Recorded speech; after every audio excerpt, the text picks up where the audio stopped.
Hi hello నమస్తే welcome back to my channel healthy stories with Hima. మనలో చాలామందికి చిన్నప్పుడు కలలు ఉంటాయి, గొప్పవాళ్ళం కావాలి, ఎత్తుకు ఎగరాలి అని. టీనేజ్ వయసులో చిన్న చిన్న క్రష్లు, అట్రాక్షన్ల వలన మన గమ్యాన్ని చేరే ఆలోచన, ఆచరణ అనేవి ఆపేస్తాం. అలా ఆపేస్తే ఏమవుతుంది అనేది ఒక చిన్న కథ రూపంలో చూద్దాం. టీనేజ్ వయసులో వచ్చే ఈ తాత్కాలిక ఇష్టాలను పక్కన పెట్టి మన భవిష్యత్తు మీద ఫోకస్ పెడితే మిగతా జీవితం ఎంత అందంగా ఉంటుందో ఈ కథ ద్వారా మీకే తెలుస్తుంది. ఒక అడవిలో ఒక చిన్న పక్షి ఉండేది. ఆ పక్షి ఎప్పుడూ కూడా పైకి ఎగురుతూ ఉండేది. అది ఎంత ఎత్తుకు ఎగురుతుంది అంటే చాలా ఆనందంగా అనిపించేది. దాని కలలు కూడా నేను ఇంకా పైకి ఎగరాలి, పర్వతాలు చూడాలి, కొండలను చూడాలి, సముద్రాల మీద ఎగరాలి అనే అంత పట్టుదలతో ఉండేది. ఓ రోజు పైకి ఎగురుదాం, ఇంకా కొండలు పర్వతాలను చుట్టొద్దాము అనుకునే సమయానికి దానికి ఒక పువ్వు కనిపించింది. వెంటనే ఆలోచనలో పడింది పక్షి. నేను ఇప్పుడు పర్వతాలు ఎగిరి పైకి వెళ్ళి నేనేం సాధించాలి? ఇప్పుడు నాకు ఈ పువ్వు చాలా నచ్చింది. ఈ పువ్వు ఎంతో అందంగా ఉంది. ఈ పువ్వును విడిచిపెట్టి నేను పైకి ఎలా ఎగరగలను అని అనుకుంది.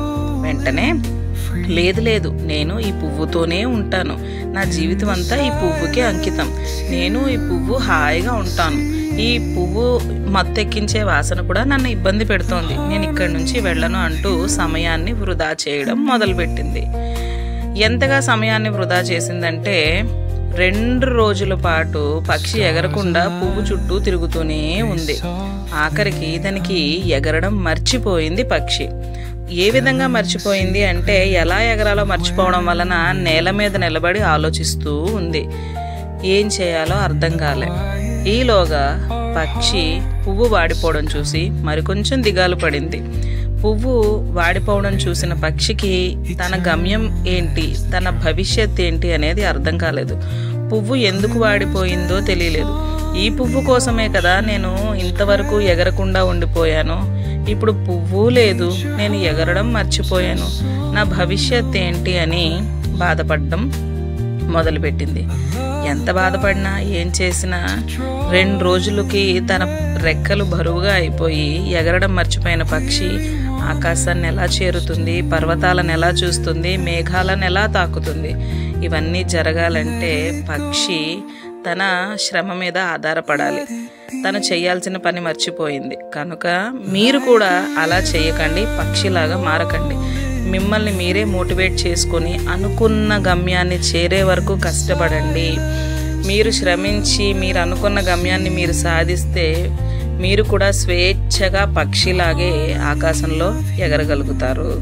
కనుక చిన్న చిన్న అట్రాక్షన్స్కి, చిన్న చిన్న క్రష్లకు లోబడిపోయి ఎగరడాన్ని మర్చిపోకండి. మీ భవిష్యత్తుని మీరు సిద్ధం చేసుకోండి. తల్లిదండ్రులకి ఇచ్చే సూచన ఏంటంటే ఈ కథలో చిన్నపిల్లలకు చిన్న చిన్న అట్రాక్షన్స్, డిస్ట్రాక్షన్స్ అనేవి ఈ వయసులో కామన్గా ఉంటాయి.